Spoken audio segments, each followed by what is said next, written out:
নমস্কার, আমি আজকে আপনাদের তিল শাকের বড়া করে দেখাবো। আর এই তিল শাকের বড়া করতে গেলে কি কি লাগবে।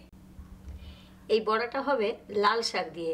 আমি লাল শাকটা ছোট ছোট টুকরো করে কেটে ধুয়ে রেখে দিয়েছি।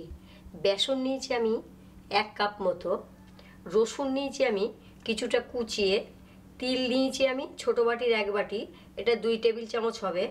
পোস্ত নিয়েছি আমি 1 টেবিল চামচ, কাঁচা লঙ্কা আমি 3টে কুচিয়ে নিয়েছি, ঝাল যে যেমন খাবেন সেরকম দেবেন। নুন লাগবে পরিমাণ মতো, আর কিচ্ছু লাগবে না। এটা দিয়ে আমি তিল দিয়ে লাল শাকের বড়া করব। সবার প্রথমে আমি নুন দেব শাকে। নুন দিয়ে আমি শাকটাকে ভালো করে চটকিয়ে নেব, চটকিয়ে নরম করে নেব। এটা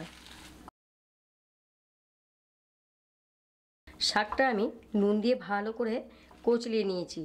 আমি এবার এই রসুন কুচিটা এতে দিয়ে দেব, লঙ্কা কুচিটা দিয়ে দেব,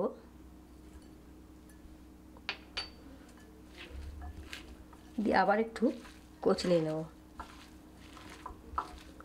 যারা একটু মিষ্টি মিষ্টি খান শাকে, তারা একটু চিনি দিয়ে নেবেন। আমরা একটু মিষ্টি কম খাই, ওই জন্য আমরা মিষ্টি দেব না। তিলটা এবার দিয়ে দেব,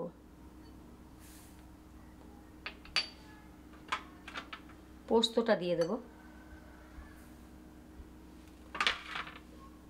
আবার আমি সুন্দর করে মেখে নেব। এতে আমি জল দেব না, যতটুকু বেসন লাগবে ততটুকু আমি বেসন দেব এতে। এটা আমি বাদাম কুচি দিয়েও ভাজতে পারি, মানে বড়াটা খুব ভালো লাগে, বাদাম কুচি দিলেও ভালো লাগে। আমি এবার এতে অল্প অল্প করে বেসন দেব।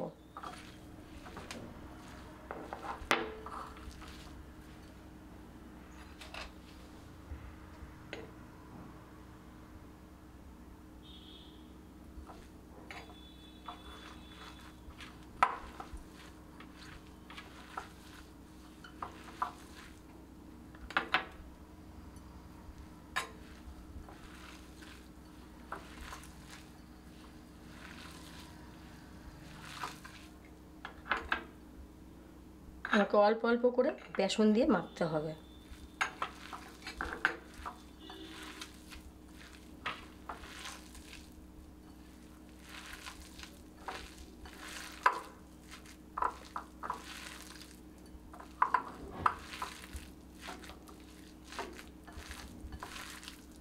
আর শাকটা সুন্দর করে মাখা হয়ে গেছে। আমি একটা কড়াই তেল গরম হতে দিয়েছি। আমি এবার অল্প অল্প করে ছোট্ট ছোট করে বড়া ভাজবো। এই লাল শাকের বড়াটা ডালের সাথে খেতে খুব ভালো লাগে। আমরা লাল শাক সবসময় একটু ভাজা খাই, বাদাম দিয়ে ভাজা খাই, শুধু রসুন দিয়ে ভাজা খাই। এগুলো আমি সুন্দর করে ভেজে তুলব। আমি উল্টে পাল্টে এগুলো সুন্দর করে ভেজে নেব। লাল শাকের বড়াগুলো আমি সুন্দর করে ভেজে নিয়েছি। হয়ে গেছে আমার তিল শাকের বড়া। ডাল দিয়ে খাওয়ার উপযুক্ত একটা রেসিপি। আপনারা খাবেন, সত্যি খুব ভালো লাগবে। আমি যেভাবে বানিয়েছি আপনারা সেইভাবে বানাবেন, বানিয়ে কেমন হয়েছে আমাকে জানাবেন। আর এই রেসিপিটা দেখে আপনি আপনার বন্ধুবান্ধব, আপনার রিলেটিভদের সাথে শেয়ার করবেন। রেসিপিটা দেখে আমাকে সাবস্ক্রাইব করুন, তাহলে আমি আরও নিত্য নতুন রেসিপি আপনাদেরকে দেখাবো। এই ভিডিওটা দেখার জন্য আপনাদেরকে ধন্যবাদ।